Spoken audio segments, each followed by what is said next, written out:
வணக்கம். பரபரப்பு மீடியா செய்திகளுக்காக நான் நிரோஷன். மொசாட்டின் பார்சி மொழியிலான சமூக ஊடக கணக்கு ஈரானின் சுப்ரீம் தலைவர் அயத்துல்லா அலி கமேனி தனது பெரும்பாலான நாட்களை தூக்கத்திலோ அல்லது பாதி போதைப் பொருட்களிலோ செலவிடுவதாக குறிப்பிட்டுள்ளது. சமூக வலைதளம் எக்ஸில் பார்சி மொழியில் மொசாட்டின் அதிகாரப்பூர்வ செய்தி தொடர்பாளர் என்று கூறிக்கொள்ளும் ஒரு கணக்கால் இந்த அறிக்கை வெளியிடப்பட்டது. இருப்பினும் இஸ்ரேலிய உளவுத்துறை மொசாட் இதை ஒருபோதும் தமது அதிகாரப்பூர்வமான தளம் என்று உறுதிப்படுத்தவில்லை. அதே நேரத்தில் அந்த தளத்திற்கும் தமக்கும் தொடர்பு கிடையாது என்று மறுக்கவும் இல்லை. தற்போது வெளியிடப்பட்டுள்ள அந்த எக்ஸ் பதிவில் என்ன கூறப்பட்டுள்ளது? பாதி நாள் தூங்கிவிட்டு மீதி பாதியை போதைப் பொருட்களில் செலவிடும் போது ஒரு தலைவர் எவ்வாறு நாட்டை வழிநடத்த முடியும்? ஈரானில் தண்ணீர், மின்சாரம் கட்டுப்பாட்டுடன் வாழ்க்கை நடக்கிறது என்று குறிப்பிடப்பட்டுள்ளது. மொசாட்டுடன் இணைக்கப்பட்ட எக்ஸ் கணக்கு என்று கூறப்படுவதில் ஈரானின் நிலை மற்றும் கமேனியின் உடல்நலம் குறித்து கடந்த ஒரு மாத கால பல கருத்துக்களை வெளியிட்டுள்ளது. பாதுகாப்பு காரணங்களுக்காக ஈரானியர்கள் VPN மூலம் மட்டுமே கணக்கை தொடர்பு கொள்ளுமாறும் அறிவுறுத்தியுள்ளது. பார்சி கணக்கு கடந்த 2 மாதங்களில் பல பதிவுகளை செய்துள்ளது. மிகவும் வைரலான பதிவுகளில் ஒன்று கட்டாம் அல் அன்பியா மத்திய தலைமையகத்தின் புதிதாக நியமிக்கப்பட்ட அதிகாரப்பூர்வமாக பெயர் வெளியிடாத தளபதியின் பதவியை மையமாக கொண்டது. கட்டாம் அல் அன்பியா என்பது ஈரானிய ராணுவத்தின் மத்திய தலைமையகம். இஸ்ரேலுக்கும் ஈரானுக்கும் இடையிலான 12 நாள் போரின் போது முதலாவது நாளே கட்டாம் அல் அன்பியாவின் பிரதான தளபதி இஸ்ரேலிய தாக்குதலில் கொல்லப்பட்டார். அவரை மாற்றீடு செய்ய புதிய தலைமை தளபதி ஒருவரின் பெயரை ஈரானின் சுப்ரீம் தலைவர் அயத்துல்லா அலி கமேனி அறிவித்தார். புதிய பிரதான தளபதி பதவியேற்ற மறுநாளே இஸ்ரேலிய தாக்குதலில் கொல்லப்பட்டார். அதன் பின் புதிய தளபதி ஒருவர் நியமிக்கப்பட்டார். ஆனால் அவரும் கொல்லப்படலாம் என்ற அச்சத்திலோ என்னவோ அவரது பெயர் அறிவிக்கப்படவில்லை. ஈரானின் அரை அதிகாரப்பூர்வ தஸ்னீம் செய்தி நிறுவனம் அவரது பாதுகாப்பிற்காக தளபதியின் அடையாளத்தை வெளிப்படுத்தாது என்று தெரிவித்ததை அடுத்து மொசாட்டுடன் இணைக்கப்பட்ட கணக்கு தொடங்கியது. ஜூன் மாத இறுதியில் இருந்து நையாண்டித்தனமான தாக்குதல்கள் மற்றும் ஆத்திரமூட்டும் கூற்றுக்களை வெளியிட்டு வரும் அந்த எக்ஸ் கணக்கு புதிய தலைமை தளபதியின் பெயரை ஏற்கனவே அறிந்திருப்பதாக குறிப்பிட்டது. அந்த பெயர் என்னவென்று ஈரானியர்கள் தங்கள் ஊகங்களை அனுப்புமாறு கூறி சரியான ஊகத்தை கூறும் ஈரானியருக்கு பரிசு வழங்கப்படும் என்று குறிப்பிட்டது. அதன் பின் அந்த எக்ஸ் கணக்கு வெளியிட்ட பதிவில் ஈரானின் பிரதான தளபதியின் பெயர் அலி அப்துல்லாஹி அலியாபாடி என்பதை சரியாக ஊகித்த அதிர்ஷ்டசாலி ஈரானிய வெற்றியாளருக்கு வாழ்த்து தெரிவித்தது. மேலும் உங்கள் பரிசை பெற எங்களை தனிப்பட்ட முறையில் தொடர்பு கொள்ளுமாறு அவரை கேட்டுக்கொண்டது. இந்த பதிவு மிகவும் வைரலானது. ஈரானுடனான இஸ்ரேலின் 12 நாள் போர் முடிந்து வாரங்கள் ஓடிவிட்ட நிலையிலும் அது பற்றிய தகவல்கள் புதிதாக வெளியாகி கொண்டிருக்கின்றன. இப்போது வாஷிங்டன் போஸ்ட் ஒரு தகவலை வெளியிட்டுள்ளது. இஸ்ரேலின் ஆபரேஷன் எழும் சிங்கம் ராணுவ நடவடிக்கை ஈரானின் மின்காந்த துடிப்பு ஆயுதம் EMP, அணு இணைவு குண்டு மற்றும் நிலையான பிளவு போர் முனையை உருவாக்கும் ஈரானின் முயற்சிகளை சீர்குலைத்திருக்கலாம் என்று வாஷிங்டன் போஸ்ட் கட்டுரையாளர் டேவிட் இக்னேசியஸ் இஸ்ரேலிய ஆதாரங்களை மேற்கோள் காட்டி கூறினார். அணு ஆயுதங்களுக்கு எதிரான அயத்துல்லா அலி கமேனியின் ஃபத்வாவை மீறாததால் இஸ்ரேலிய புரட்சிகர காவல்படை IRGC தலைவர்கள் EMP ஆயுதங்களை உருவாக்கும் முயற்சிகளை ஊக்குவித்ததாக கூறப்படுகிறது. ஒரு ஃபத்வா என்பது இஸ்லாமிய சட்டத்தின் ஒரு விஷயத்தில் முப்தி எனப்படும் ஒரு தகுதி வாய்ந்த இஸ்லாமிய அறிஞரால், அதாவது ஈரானின் விஷயத்தில் அயத்துல்லா அலி கமேனியால் ஒரு கேள்விக்கு பதிலளிக்கும் விதமாக வழங்கப்படும் பிணைக்கப்படாத சட்ட கருத்து. அயத்துல்லா அலி கமேனியின் ஃபத்வா ஈரானின் அணு ஆயுதம் தயாரிக்காது என்று கூறுகிறது. அதனால் அணு ஆயுதத்தின் முதல் படியான EMP ஆயுதங்களை உருவாக்கும் முயற்சியில் இஸ்லாமிய புரட்சிகர காவல்படை IRGC தலைவர்கள் ஈடுபட்டதாக கூறப்படுகிறது. EMP ஆயுதங்கள் என்றால் என்ன? வாஷிங்டன் மாநில சுகாதாரத்துறையின் சுற்றுச்சூழல் சுகாதார கதிர்வீச்சு பாதுகாப்பு அலுவலக பிரிவால் வெளியிடப்பட்ட தகவலின்படி மின்னணு உபகரணங்கள் மற்றும் உள்கட்டமைப்பை சீர்குலைக்கும் அல்லது சேதப்படுத்தும் திறன் கொண்ட ஒரு சக்தி வாய்ந்த மின்காந்த கதிர்வீச்சை உருவாக்க EMP ஆயுதம் வடிவமைக்கப்பட்டுள்ளது. ஆனால் ஃபத்வாவை பொருட்படுத்தாமல் அணு ஆயுதங்களை நோக்கி விரைவான முன்னேற்றம் எப்படியும் நடந்து கொண்டிருந்தது.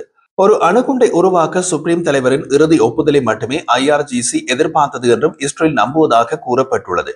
மேலதிகமாக இஸ்ரேலிய தாக்குதல்கள் ஈரானில் 3000 பாலிஸ்டிக் ஏவுகணைகள் மற்றும் ஈரானின் 500 ஏவுகணை ஏவுகளில் 80% ஆகியவற்றை அளித்ததாக கூறப்படுகிறது.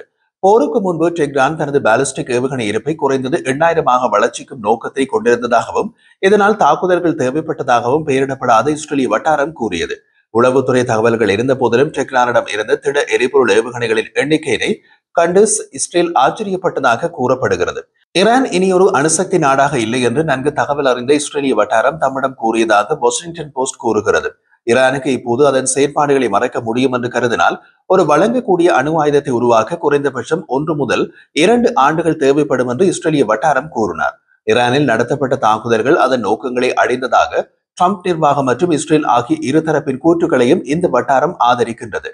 இந்த புதிய சான்றுகள் அந்த மதிப்பீட்டிற்கு எடை சேர்க்கின்றன. ஆனால் சில சிக்கல்கள் இன்னமும் தெளிவாக தெரியவில்லை. ஈரான் மறைத்து வைத்திருக்கும் மைய விலக்குகள் யுரேனியம் இருப்புகள் அல்லது அழிக்கப்படாத ஆயுதங்களை வைத்திருக்கலாம்.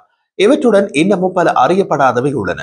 குண்டுவெடிப்பு தாக்குதல் யுரேனியத்தை வளப்படுத்தும் பல ஈரானிய மைய விலக்குகளை அழிப்பதோடு மட்டுமல்லாமல் அந்த யுரேனியத்தை ஆயுதமாக்குவதற்கு தயாராகும் ஈரானின் ஆக்கிரமிப்பு திட்டத்தின் பெரும்பாலான கூறுகளை உடைத்ததாக இஸ்ரேலிய மற்றும் அமெரிக்க வட்டாரங்கள் தெரிவித்தன. இஸ்ரேலின் பிரச்சாரத்தில் மிகவும் அழிவுகரமான மற்றும் குறைவாக அறிவிக்கப்பட்ட அம்சம் ஈரானின் முன்னணி அணு விஞ்ஞானிகளை குறிவைத்ததாக இருக்கலாம். போரின் முதல் சில மணி நேரங்களில் நடந்த தாக்குதல்களில் ஈரானின் முதல் மற்றும் இரண்டாம் நிலை இயற்பியலாளர்கள் மற்றும் பிற அணு விஞ்ஞானிகள் அனைவரையும் மூன்றாம் நிலையினரின் பெரும்பகுதியினரையும் கொன்றதாக வட்டாரங்கள் தெரிவித்தன. டெஹ்ரானின் அணுசக்தி திட்டங்களுக்கு பின்னால் இருந்து பல மூளையாக இருந்தவர்களை கொன்றதற்கு அப்பால் இந்த தாக்குதல்கள் எதிர்காலத்தில் விஞ்ஞானிகளின் அணுசக்தி திட்டங்களில் சேருவதை தடுக்கும் என்ற நம்பிக்கைக்குள் இஸ்ரேல் இருந்ததாகவும் கூறப்பட்டுள்ளது. ஈரானின் அணுசக்தி திட்டங்களில் வேலை செய்வது ஒரு மரண தண்டனை என்று நன்கு உணர்த்தப்பட்டுள்ளது என்பதை இஸ்ரேல் அறிந்துள்ளதாகவும் வட்டாரங்கள் தெரிவித்தன. மரண தண்டனையாக நிரூபிக்கப்பட்ட ஒரு திட்டத்தில் இளைய ஈரானிய விஞ்ஞானிகள் பங்கேற்பதை தடுக்கும் என்று இஸ்ரேலிய அதிகாரிகள் நம்புகின்றனர். இஸ்ரேலிய மற்றும் அமெரிக்க வட்டாரங்கள் ஈரான் மீதான அந்த தாக்குதல்களை ஒரே நேரத்தில் ஒரு விமான போர், ஒரு உளவு போர் மற்றும் ஒரு வழிமுறை போர் என்று விவரிக்கின்றன. தரையடி சுரங்கத்தை உடைக்கும் குண்டுகளை ஏந்திய விமானப்படையின் B-2 குண்டுவீச்சு விமானங்கள் மற்றும் டொமஹாக் ஏவுகணைகளின் கடற்படை கப்பல்கள் ஏவுதன் மூலம் அமெரிக்கா இறுதி அடியை கொடுத்தது. அந்த தாக்குதல் ஈரானின் திட்டத்தை இஸ்ரேல் அளித்ததில் ஜனாதிபதி டொனால்ட் ட்ரம்புக்கு வெற்றியில் ஒரு பங்கை கொடுத்தது. மேலும் அமெரிக்க ராணுவ வலிமையின் ஒரு முக்கிய நிரூபணத்தையும் வழங்கியது என்கின்றது வாஷிங்டன் போஸ்ட்.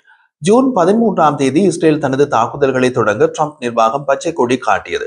ஆனால் தாக்குதல் வெற்றிகரமாக நடந்தால் மட்டுமே அமெரிக்கா தலையிடும் என்று சமிக்ஞை செய்ததாக வட்டாரங்கள் தெரிவித்தன. ட்ரம்ப் போர் நிறுத்தத்தை அறிவித்த போது இஸ்ரேல் ஈரானிய ஆட்சியை கவிழ்க்கும் நோக்கில் இறுதிக்கட்ட தாக்குதல்களுக்கு தயாராகி கொண்டிருந்தது. அதுதான் ஈரான் மீதான இஸ்ரேலின் மிகப்பெரிய தாக்குதலாக திட்டமிடப்பட்டிருந்தது. ஆனால் அது நடப்பதற்கு முன் ட்ரம்ப் போர் நிறுத்தத்தை அறிவித்ததால் இறுதி தாக்குதல் நடக்கவில்லை என்று இஸ்ரேலிய வட்டாரம் தெரிவித்தது. இஸ்ரேலின் நடவடிக்கைக்கு பிந்தைய மதிப்பீடு அமெரிக்க பகுப்பாய்வின் பெரும்பாலான விவரங்களுடன் பொருந்துகின்றது. இஸ்ரேலிய மற்றும் அமெரிக்க குண்டுவீச்சுகளின் கலவை நடான் செறிவூட்டல் நிலையத்தை அழித்தது மற்றும் போர்டோவில் நிலத்தடியில் புதைக்கப்பட்டு பெரிய செறிவூட்டல் வளாகத்தை முடக்கியது. இஸ்பஹான் மீதான தாக்குதல்கள் பிளவுபடுத்தக்கூடிய பொருளை ஆயுதத்திற்கு தேவையான உலோக தகடாக மாற்றுவதற்கு தேவையான யுரேனியம் மாற்றும் நிலையத்தை அளித்ததாக இஸ்ரேலிய வட்டாரங்கள் தெரிவித்தன. ஈரான் 400 கிலோகிராம் அதிக செறிவூட்டப்பட்ட யுரேனியத்தை மறைத்து வைத்திருந்த ஒரு தளத்தையும் தாக்குதல்கள் தரையடிய புதைத்தன என்று தற்போதைய இஸ்ரேலிய உளவு தகவல்கள் தெரிவிக்கின்றன. அணுசக்தி நிலையங்கள் மற்றும் அங்கு பணிபுரிந்த விஞ்ஞானிகளை குறிவைப்பதை தாண்டி இஸ்ரேலிய தாக்குதல்கள் அதன் தலைமையகம், காப்பகங்கள், ஆய்வகங்கள் மற்றும் சோதனை உபகரணங்கள் உட்பட திட்டத்தின் தளவாட அடித்தளங்களை அளித்ததாக இஸ்ரேலிய வட்டாரம் தெரிவித்துள்ளது. இந்த பேரழிவு ஈரானின் அணுசக்தி தடுப்பானை வைத்திருக்கும் விருப்பத்தை அதிகரிக்கக்கூடும். ஆனால் இந்த அனைத்து பகுதிகளையும் மீண்டும் கட்டியெழுப்புவது கடினமாக இருக்கும்.